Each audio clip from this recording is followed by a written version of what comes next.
Howdy everybody. Tommy, one of our ram sheep, is missing. We don't know where he is.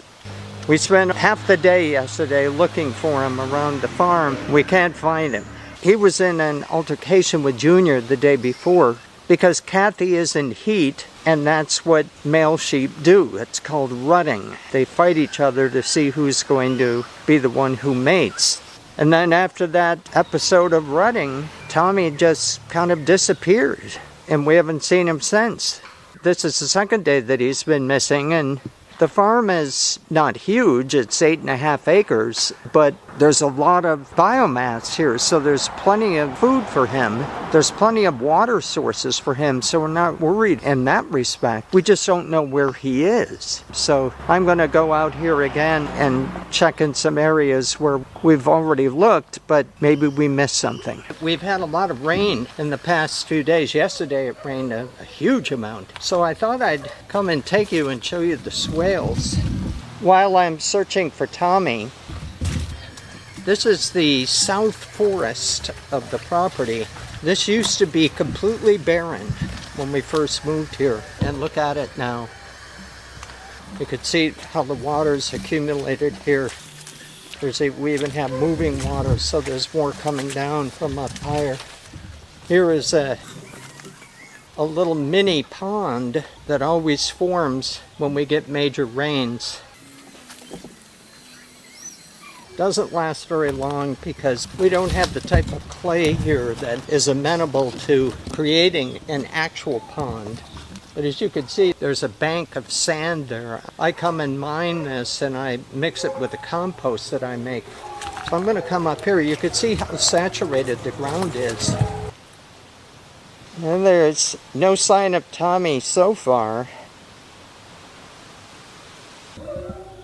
Here's more moving water. So there's what we call in Spanish an ojo de agua, somewhere a little bit above, where the level of moisture in the soil is high enough that it's pushing water out. Tommy boy, this is a gully here. It goes all the way to the top of the property. This rock dam right here, I built this. I'm going to have to go in and repair it. There was another dam right here, which you can see the energy of the water has knocked it out. I have to fix that. Here's this dam that I built a while back, a couple of years ago, and it's going to have to be repaired as well. But it's doing its job. It's holding sediment behind, it's slowing the water down and letting it seep through gradually. Well, I haven't seen any hoof prints, so I don't think Tommy's been here. Okay, so we're approaching the first swale.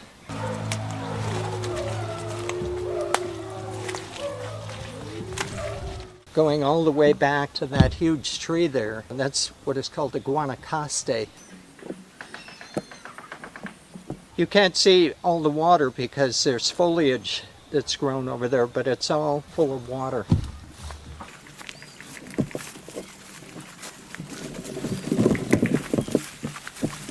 And now here's the second swale.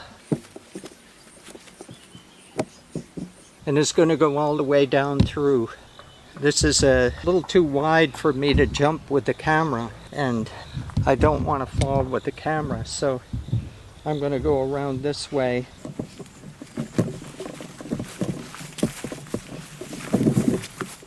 Again, this is that erosion gully. Here we have a bullhorn acacia tree, and we do not want that right there. We don't have a problem with bullhorn acacia like many people do, but we don't want them in areas where we're walking because the thorns are very big and they really pierce. They can pierce right through your boot.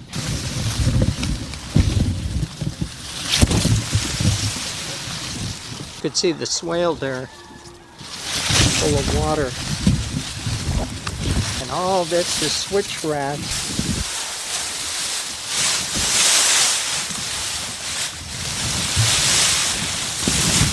You have to be careful walking through this because the blades of switchgrass are sharp as a knife.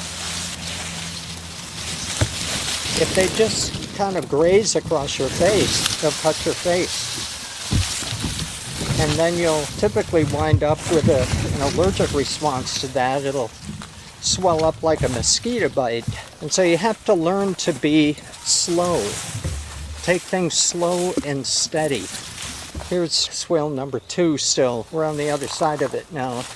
Let's go up to swale number 3. And here we go again. Another swale with water.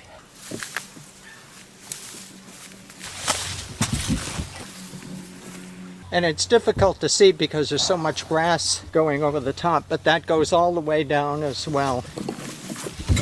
When we first dug these swales almost 10 years ago, the person who did it didn't understand. I thought that I had done a good job explaining it to him, but he thought we were trying to get rid of the water instead of trying to keep the water. And so after he finished, I had to go back through and fix all of them. Here's swale number 4. Full of water. Again, here's the erosion ditch. This is deep. Probably close to 1 meter to 1.5 meters. So we have to do something about this. And I've been thinking about it, and I've been talking to experts, and I finally have come up with a solution that I'm going to implement in the summer. We don't want to try to do it now because we could get another big rain. So there's 3 more swales up above. When we first had these dug and we got big rains, the only swale that filled was the bottom one, the first one that I showed you. The others didn't fill. And at first I thought it was because the guy who dug them didn't get them level enough. That was partially true, but I fixed all of that, and the level wasn't the problem. We're going up an incline here. The problem was that up higher, the ground was absorbing the water so fast that it didn't have a chance to accumulate in the swale. So we didn't have enough of a bank of water or moisture in the soil. Now we do. And so you could see the swales fill up all the way to the top. I'm not going to go all the way up there because the grass is so thick, but the others look just like this. But this is a testament to what they say, is that every year it gets better and better. And that's true. That's been my experience, that every year it does get better and better because we're putting moisture in the soil, we're holding moisture in the soil, we have lots of green biomass that is using that moisture and recycling that moisture. And so that's what is happening here. Well, I didn't see Tommy anywhere, so the search for him is going to have to continue. In the meantime, I'm going to sign off. Thank you very much for watching, and I'll see you in the next video.